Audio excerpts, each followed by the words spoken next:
Séance 27, le fils prodigue.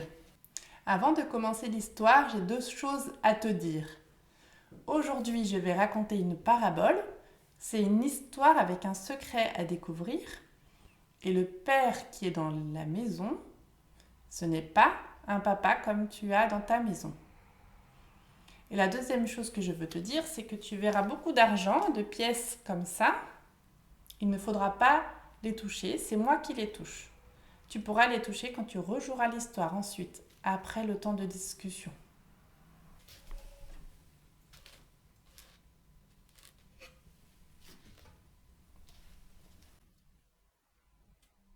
Voici deux maisons.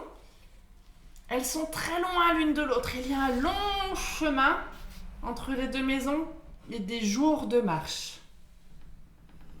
Dans la première maison, un homme très riche habite. Et voici son argent.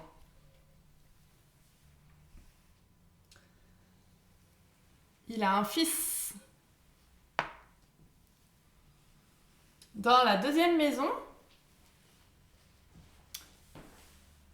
on travaille avec les cochons.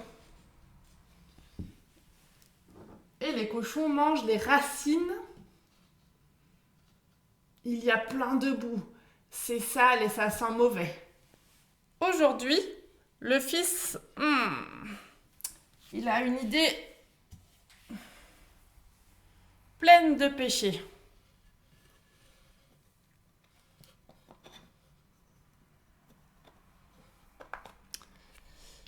Papa, j'aimerais que tu me donnes l'argent que je devrais avoir quand tu vas mourir.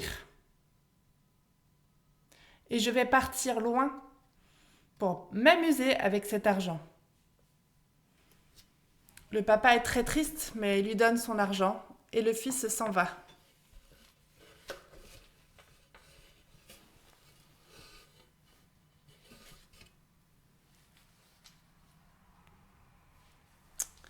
Il prend son argent et il est content. Il va faire tout ce qu'il a envie de faire, et même si ce sont des mauvaises choses. Alors il dépense son argent ici. Ah, ici j'ai bien envie d'acheter ça. Comme c'est bien. Et puis il avance, et puis il dépense encore son argent ici. Et puis continue, il marche, il marche, il marche, il marche. Oh là là, oula, ça j'ai envie d'avoir. Comme c'est bon, j'ai bien fait de l'acheter. Et puis il continue, il voyage pendant des jours et des jours où il dépense son argent sans trop réfléchir. Il achète tout ce qu'il a envie d'avoir. Il dépense et il s'amuse. Et il se fait plaisir. Et il continue son voyage dans un pays très loin. Très très loin de chez son papa. Il a plein d'amis et il s'amuse beaucoup. Mais voici que la famine arrive. Et lui, eh bien, il n'a plus d'argent. Il commence à avoir faim. Alors il cherche du travail.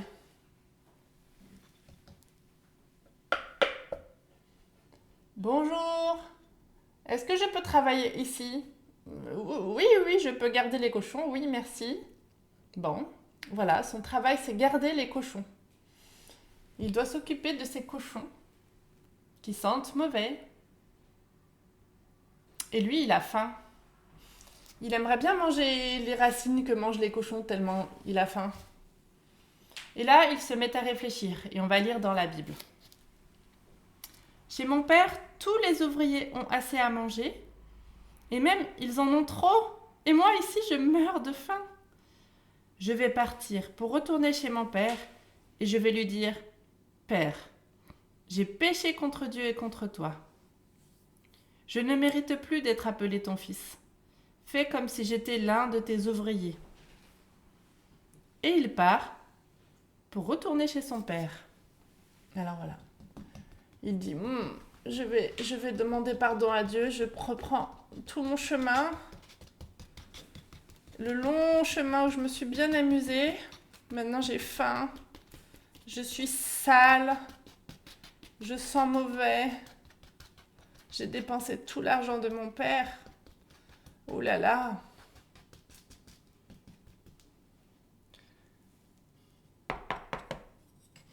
Quand il est encore loin de la maison, son père le voit de loin.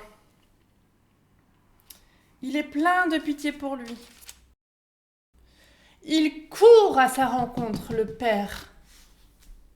Et il l'embrasse longtemps en le serrant très fort. « Mon fils, tu es revenu, comme je suis content. » Le fils demande pardon. « Père, j'ai péché contre Dieu et contre toi. Je ne suis plus digne d'être appelé ton fils. Prends-moi comme ton serviteur. » Et là, son péché est effacé. Et son père dit, « Je vais organiser une grande fête. Regarde, prends l'habit de la fête. » Waouh! Un habit qui brille, un habit magnifique. Et son père est tellement heureux. Il fait une grande fête parce que son fils qui était mort est revenu à la vie. Son fils qui était perdu a été retrouvé. Alors il organise une fête avec le plus beau des repas, le meilleur des repas, la plus belle des fêtes, avec tous les amis, toute la famille.